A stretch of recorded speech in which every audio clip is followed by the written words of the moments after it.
Good morning, students. So today we are going to start our chapter 4, Globalization and the Indian Economy.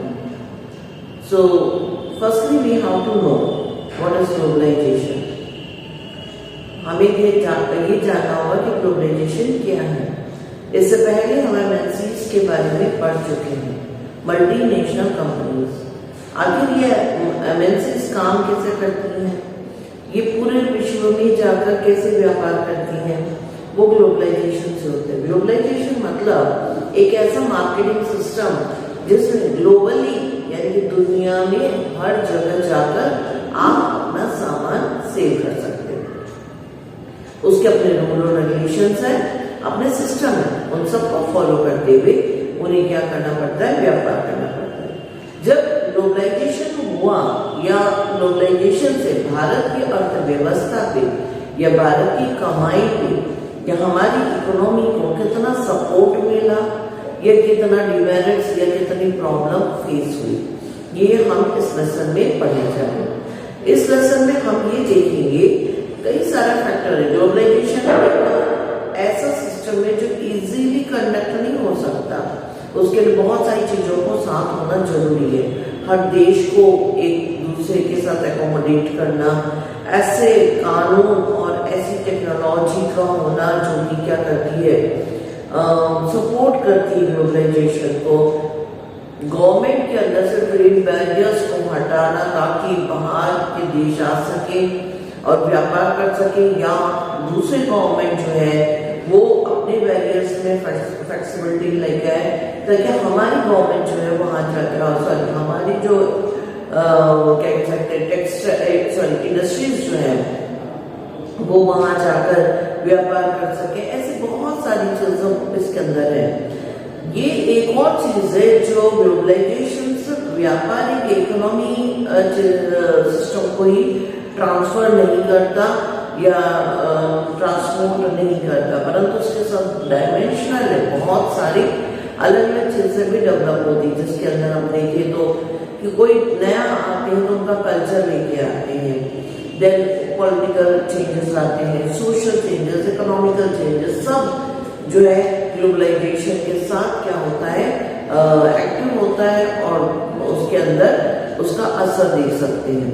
So let's start the lesson. It's a very important lesson if you are taking economics in the further classes. Then as a consumer in today's world, some of us have a wide choice of the goods and services before us. The latest model of the latest model of the digital camera, mobile phone and the television made by the leading manufacturing of the world are within our reach. Then every season new model of automobile can be seen on Indian road. Then gone are the days when the Mercedes and Fiat were the only car on the Indian road. Today Indians are buying the car produced by nearly all the top companies in the world. A similar explosion of the brands can be seen in many other goods, from shirt to television to processor, food juice. Then such wide ranging choice of the goods in our market is a relatively recent phenomenon. You would not have found such a wide variety of the goods in Indian market even 2 decades back. In the matter of the year, our market have been transformed. अगर हम देखें तो आज की तारीख में भारत में हर बढ़िया ब्रांड की चीज मिल जाती है आपको। जैसा आपको चाहिए, कपड़ों में ब्रांड चाहिए, जो फूड स्टॉक में चाहिए, ग्रोसरी में चाहिए, कैसा भी चाहिए आपको वो चीज अवेलेबल हो रही है आपके मार्केट में, इंडियन मार्केट में।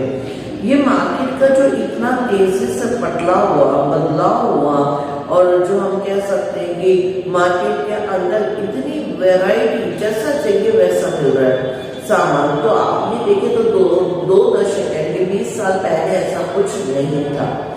ये जो बदलाव आया है वो हम देखें तो 19 के बाद में जो है तेजी से ही बदलाव आया। तो आगे हम देखेंगे कि आखिर क्या कारण है कि रैपिड जो ट्रांसफॉर्मेशन हुआ। how do we understand this rapid transformation? Why are the factors that are bringing about these changes? Then, and how are these changes affect the life of the people? We shall dwell on these questions in this chapter. यहाँ पर आपका introductory paragraph खत्म होता है क्योंकि ये सारे question जो है आगे आने वाले लेसन में पढ़ने जा रहे हैं. सो प्रोड्यूसिंग अक्रॉस द कंट्रीज,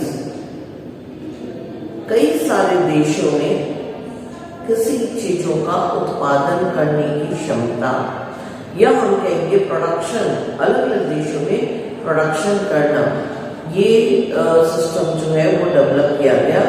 और वो जब डेवलप हुआ तब अगर हम देखें तो ग्लोबलाइजेशन या एमएनसीज का डेवलप हुआ. Until the mid of the 20th century, production was largely organized within the countries.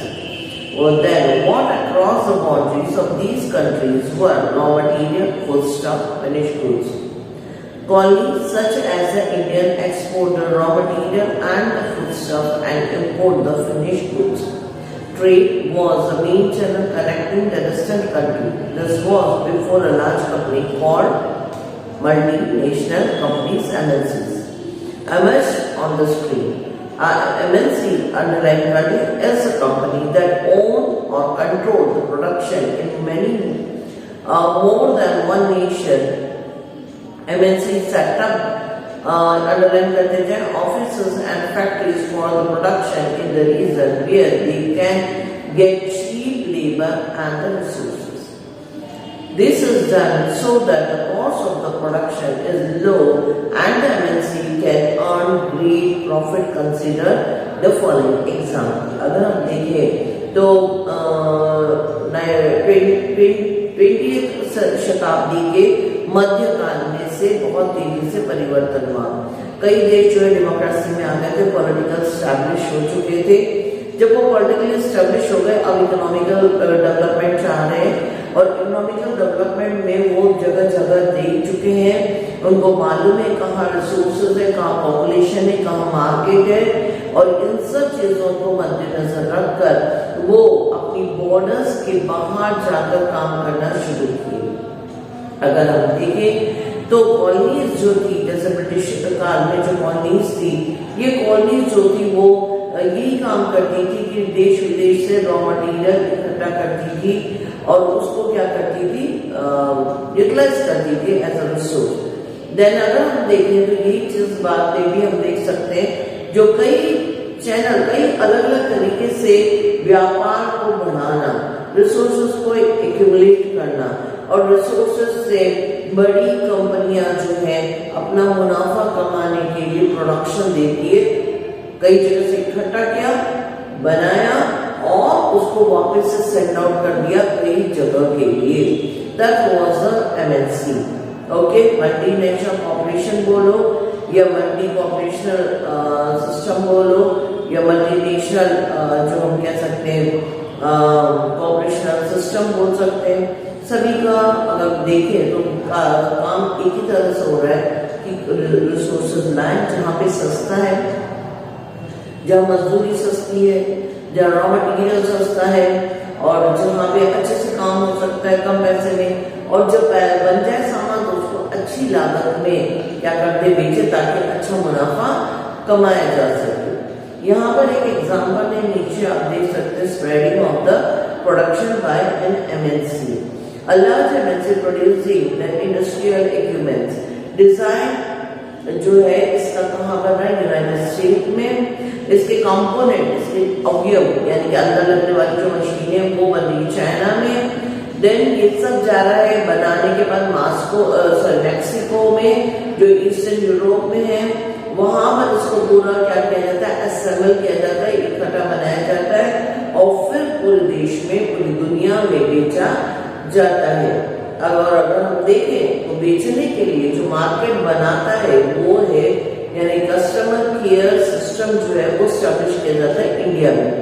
India से लोग जो है इसको इंट्रोड्यूस करते हैं, इसको कस्टमाइज करते हैं ताकि लोग जो है इसके प्रति आकर्षित हो, उसको खरीदने के लिए आगे बढ़े.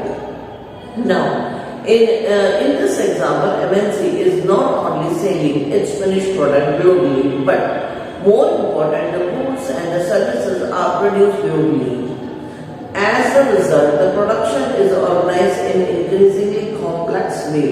अगर हम देखें तो एमएनसी जो है ना सिर्फ ग्लोबल यानी पूरे विश्व के लिए प्रोडक्शन तैयार कर रही है, परंतु वो क्या करती है, पूरे दुनिया से अलग अलग गुड्स और सर्विसेज को इकट्ठा करती भी है, ऑर्गेनाइज करती है बड़े कॉम्प्लेक्स तरीके से। जैसे देखो हम मैक्सिको में लिए, मैक्सिको तो बिल्कुल सेंटर ऑफ द वर्ल्ड, ताकि इधर भी बेचना है तो ईस्ट वर्ल्ड में भी बेचेगा, वेस्ट वर्ल्ड में भी बेचेगा। तो इस तरीके से अगर हम देखें तो ये बहुत एक प्लानिंग सिस्टम से काम करने वाली सिस्टम है ये। Then the production process is divided into small part and spread out across the globe. Then in the above example, China provide an advantage of being a cheap manufacturing location. Mexico and East Europe are useful for the closeness of the market. In the US and Europe, India has highly skilled engineers who can understand the technical aspects of production. It also has educated English-speaking youth who can provide customer care service. Then who can then all the probability can mean 50 to 60% cost saving for MNC. अभी China के example को यह समझाया जैसे मैंने आपको समझाया था, तो उसी तरीके से यहाँ पर जब ये सामान बनता है तो ये 50 से 60% पैसे बच जाते हैं, यानी कि जब वो बेचता है तो 50 से 60% मुनाफा कमाता है, प्रॉफिट आती है एमएनसी के हाथ में। The advantage of spreading out production across the borders to the multinationals can be truly immense. इतना पावर होना भी जरूरी है, एमएनसी के जितना पावर उनका पॉलिटिकल और हम कह सकते हैं इकोनॉमिकल साउंड होना भी बहुत जरूरी, तभी जाकर इतनी बड़ी स्तर पे कोई काम या सिस्टम किया जा सकता है। अब हम देखेंगे एमएनसी के काम करने का तरीका, linkage production across the country, how MNC really works. 3 patterns जो है यहाँ पर डिस्क्राइब है, हम तीनों पैटर्न को देखेंगे, आप उन्हें प्लीज अंडरलाइन करेंगे और लर्न करेंगे, बहुत इंपॉर्टेंट लेसन है, सबसे क्वेश्चन आते हैं। In general MNC set up the production where it is close to the market, where there is a skilled and unskilled labor available at low cost, and where the availability of the other factors of the production is assured. In addition, MNC might look for the government policies that look after their interests. You will read more about the policies later in the chapter. अगर हम देखें तो MNC जो है वो क्या कर रही है, अपने सिस्टम को सेटअप करिए, अपने मार्केट को सेटअप करती है, बहुत सारी चीजों को ध्यान में रखती है, स्किल्ड लेबर और unskilled labour. Then availability of the low cost आपका क्या है, रॉ मटेरियल्स है। फिर उसके अलावा अगर हम देखें तो गवर्नमेंट पॉलिसी भी, कि गवर्नमेंट की क्या पॉलिसी है, वहाँ पे गवर्नमेंट सपोर्ट करती है कि नहीं, इन सब चीजों के आधार पर एमएनसी अपना वर्क शुरू करती है। पहला अगर हम देखें एमएनसी जो क्या फायदे भी देती है उसके साथ, having assured themselves of their condition, MNC set up the factory and offices for production. The money that is spent to buy the assets such as land, building, machine and other equipments is called the investment.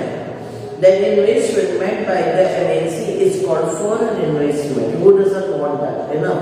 Then any investment is made with the hope that these assets will earn profit. अगर हम देखें तो MNC जब आती है वो जमीन खरीदती है अपने इंडस्ट्री के लिए, ऑफिस के लिए, अपना सेटअप लाती है और उन सब के लिए विदेशी मुद्रा भी लेके आती है, इसे कहते हैं इन्वेस्टमेंट। और जब विदेशी कंपनी कर रही होती है तो वो फॉरेन इन्वेस्टमेंट होता है, और फॉरेन इन्वेस्टमेंट छोटी ताकत का तो होता नहीं, काफी बड़ा होता है।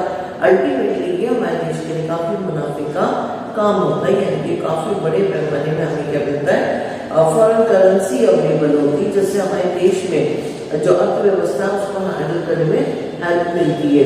देन अगर हम देखें at that time MNC set up the production jointly with some of the local companies of these countries. The benefits to the local companies of such a joint production of twofold. First, MNC can provide, अब यहाँ पर हम देखेंगे MNC किस प्रकार से local companies के साथ जो अपने बेनिफिट्स को या सिस्टम को शेयर करती। पहला तरीका है अंडरलाइन करने, MNC can provide money for additional investment like buying the new machines and fast production. Second, MNC might bring them the latest technology for the production. यहाँ पे दो तरीके हैं। अगर हम देखें तो MNC क्या कर सकती है, उनके लिए पैसा लगा सकती है। लोकल कंपनी जो है उसको उसके ऊपर अपना पैसा लगाती ताकि वो और बेहतर प्रोडक्शन कर सके, या फिर MNC अपनी टेक्नोलॉजी लाती, अपना सिस्टम लाती और सेटअप पुराने या लोकल इंडस्ट्री के ऊपर करती है ताकि वो अच्छी तरीके से चला सके और उसको MNC जैसा स्टैंडर्डाइज मटीरियल चाहती वो अवेलेबल कर सके। Now, what the most common rules of the MNC investment is to buy the local companies and then to expand the production. MNC with the huge wealth can quite easy to do. So, to take an example, Cargill Foods, a very large American MNC has brought over the small Indian companies such as Bharat Foods. Then Bharat Food had built a large marketing network in the various part of the India, where its brand was well reputed. Also, Bharat Food had 4 refineries, edible oils की बात है, then whose control has shifted to Cargill. The Cargill is now the largest producer of edible oil in India, with the capacity to make 5 million pouches daily.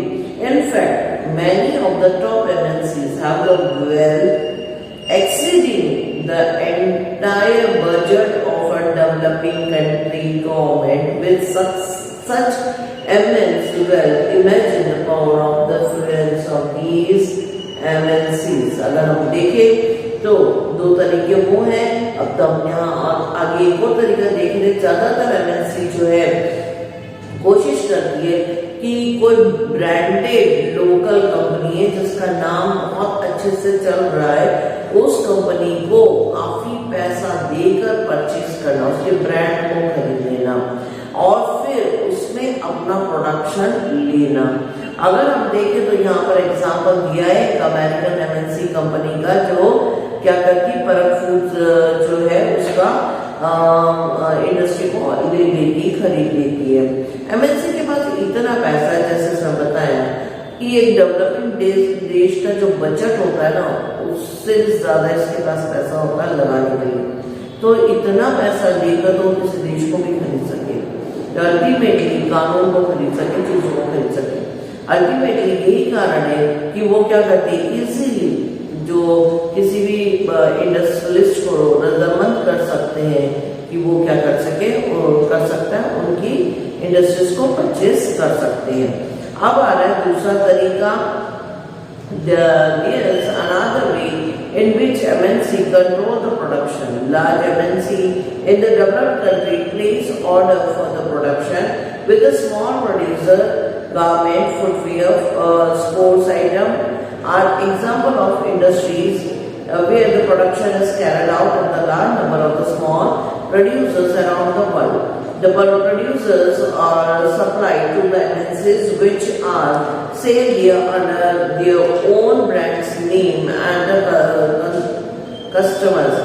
These large MNCs have tremendous power to determine the price, quality, deliveries, and the labor condition for these research producers. We can see here the MNCs are having their own power. How they produce, their productions are large, and we can see that mostly they use a small home worker or small industrial workers. यहाँ पर अगर हम देखें तो वो लोग क्या करते हैं, लोकल जो लोग होते हैं, जो स्मॉल प्रोड्यूसर्स होते हैं, उनको हायर करते हैं, उनसे चीजें बनवाते हैं, ऑर्डर रिप्लेस करते हैं। जैसे बिल्कुल पूरा जैसा हमने देखा था अमेरिका से प्लान बन के आया, वही चीज उनको बनानी होती है, वही मटेरियल यूज करना होता है। जब वो सब कुछ सही होता है तब वो अपना सामान डिस्पैच करते हैं, यानी यहाँ से उठाते कहीं से भी, और वहां से उठाने के बाद वो उसको क्या करते हैं, वापस अपनी जगह ले आते हैं, उसकी क्वालिटी और उसका सिस्टम पूरा चेक करते हैं, ओके का सील लगाते हैं और अपना टैग लगाते हैं नाम का, और फिर इंटरनेशनल मार्केट में उतारते हैं और अपने मनमान कह सकते हैं उनके हिसाब के दाम से। ओके, तो यहाँ पर अगर हम देखें, क्योंकि एमएनसी के पास इतना पैसा है कि वो क्वालिटी और डिलीवरी और लेबर कंडीशन सबको क्या कर सकता है, मैनेज आउट कर सकते हैं। Thus, we see that there are a variety of the ways in which the MNCs are spreading their production. The interacting with the local producers in the various countries across the globe by setting up the partnership with the local companies, by using the local companies for supplies, by closing the competing with the local companies or buying them up. The MNCs are extremely a strong influence on the production at these distant locations. Then as a result, the production in the wide dispersed location is getting interlinked. अगर हम देखें तो MNC क्या करती है, collaborate कर लेती है कई देशों में, कई जगह पे ग्लोबली जाकर क्या करती है, पार्टनरशिप करती है। जैसे कि आप यहाँ पर एक एग्जांपल देख सकते हैं, फोर्ड मोटर्स का पार्टनरशिप हो रहा है हमारे देश के महिंद्रा के साथ। जैसे आप देख सकते हैं सुजुकी, मारुति सुजुकी का, दोनों का कोलैबोरेशन। ओके, ऐसे व्हीकल्स में बहुत सारे, अगर हम देखें फोर व्हीलर्स जो है उनके अंदर ये कोलैबोरेशन बहुत अच्छे से देखा जाता है। आजकल तो बहुत सारे फील्ड में इंडिया में जो है कोलैबोरेशन के साथ वर्क हो रहा है। तो इसमें क्या होता है कि एमएनसी जो है वो क्या करती है, एक देश में या एक जगह पर लोकल प्रोड्यूसर्स के साथ कोलैबोरेट कर लेती है, मिल जाती है और फिर प्रोडक्शन करती है, और वो प्रोडक्शन सिर्फ उस देश के लिए नहीं परंतु पूरे वर्ल्ड के लिए होता है। तो आज के लिए आपका वर्क है, let us work this out, जिसमें फोर्ड और अमेरिकन कंपनी का आपको कोलैबोरेशन सिस्टम पढ़ना है कि, और आपको पता लगाना है कि किस तरीके से ये कार जो है मैक्सिको, ब्राजील और दूसरे देशों तक सप्लाई की जाती है। That's all for today. Have a nice day.